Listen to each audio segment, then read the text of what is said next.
What a heck of a game. I thought tonight, first of all, you got to give Orlando credit. They're a very resilient team, and they kept fighting and clawing and fighting and clawing to come back and take the lead, actually.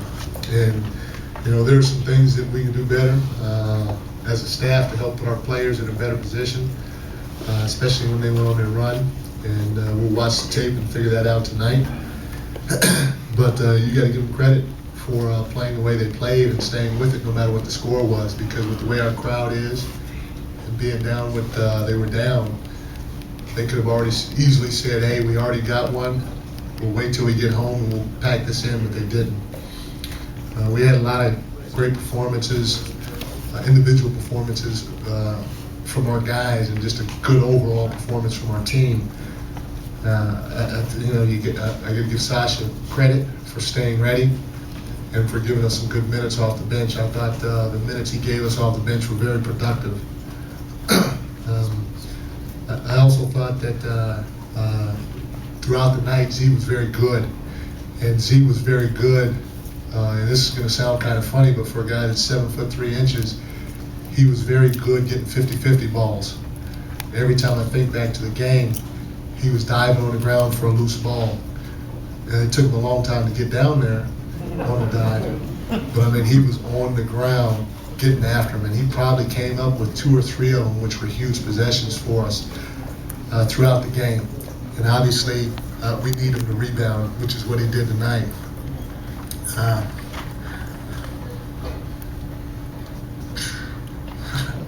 LeBron James.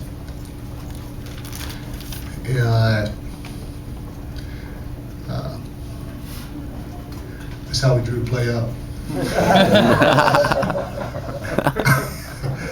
Golly. Woo. He's an amazing person first, and obviously he's an amazing player.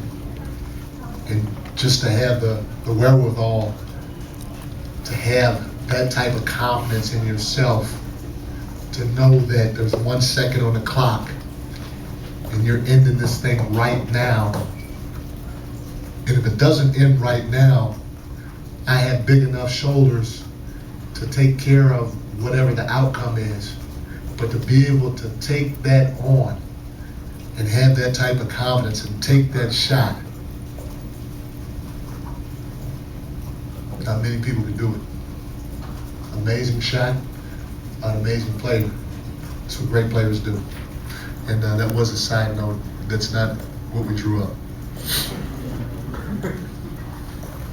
Mike Stan said he felt you guys were going for the lob like you did at Indiana. Hedo took that away and LeBron came back and hit the shot. Was he accurate in the way he was defending the play? You know what, Stan was in our huddle. Man, that's exactly right. He was going for the lob. Hedo took it away. So LeBron said, I'm going to win it.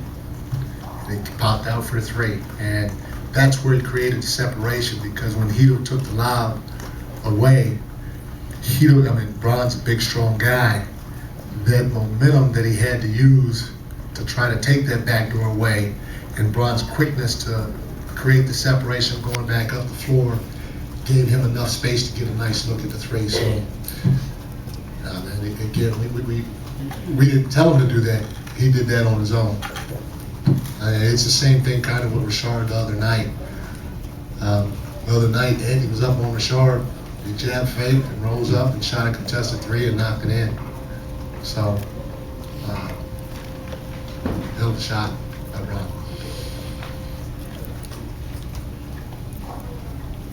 Coach, over here to you. There we go. What do you think's been the difference between the first half and the second half? Because it's happened twice now. Well, you know what? In the second half, they came out and they made some adjustments in the second half. You know, you got to give Stan credit, you got to give their team credit, because they're very resilient, and we have to do a better job of helping our team. As a head coach, I did not do a good job helping my team and putting them in the best position when they started going to the pick and roll game with Courtney Lee. and Richard. And, you know, it was a double-digit lead when they started doing that. They hit some shots. Next thing you know, they're very confident. And I have to do a better job of making sure for 48 minutes, just like I keep telling our players, that no matter what scenario we're coming across on the floor, I make the right adjustments and I put them in the best position to defend whatever action they see. Mike, you know, when somebody hits a shot like LeBron's, there's like a, you know, euphoria that courses through the team and, you know, the city, everything. But at some point tonight or on the flight to Orlando, is there going to be like some kind of postpartum depression where, you know, the team, they recognize or they look up and they say, you know what, we were a game-winning shot away from going down 2-0 on our way to Orlando. How long does the euphoria last? I mean, you can use the flip side on it. I mean, they were one shot away from going down, 0-1 with us winning that first game and Richard hitting it.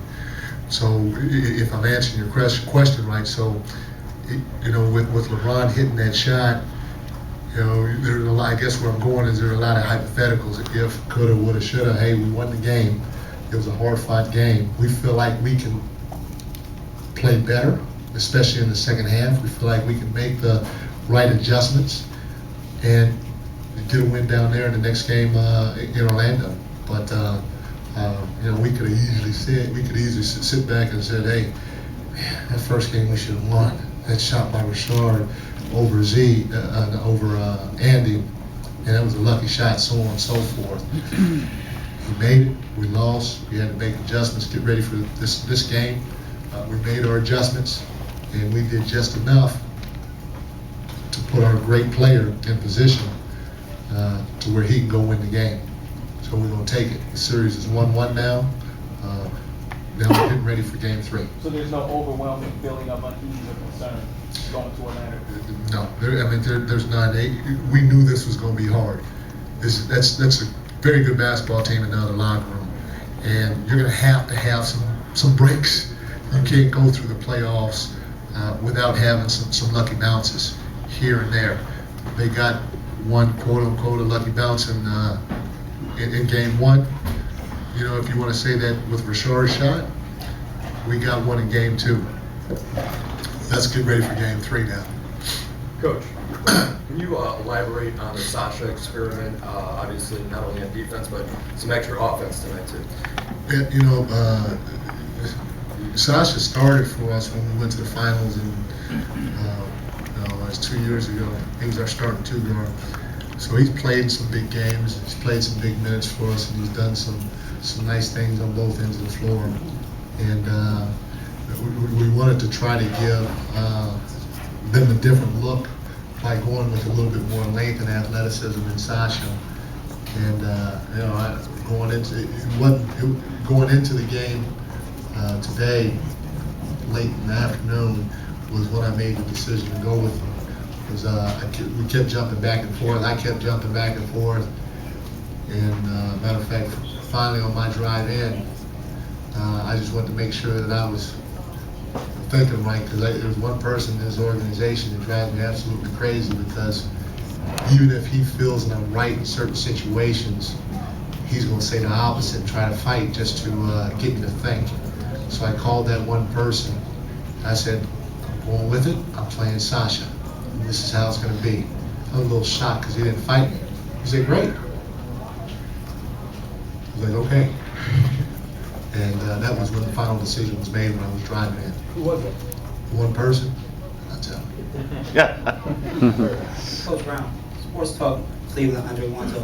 I want to know if, in fact, you believe that this is the first team that you guys have actually been challenged throughout the series, throughout the playoffs. I mean, you know, we had some easy games. We had the outcome made it look easy because we won by double digits in the first 8 games of the playoffs, and all these teams are here for a reason. And you know, we knew Orlando was a great team. They gave us problems during the regular season. We just felt we weren't going to go undefeated throughout our playoff run. And you know, when we were faced with a team or faced with a loss, we just wanted to see as a staff, first we wanted to see how we would respond as a group, and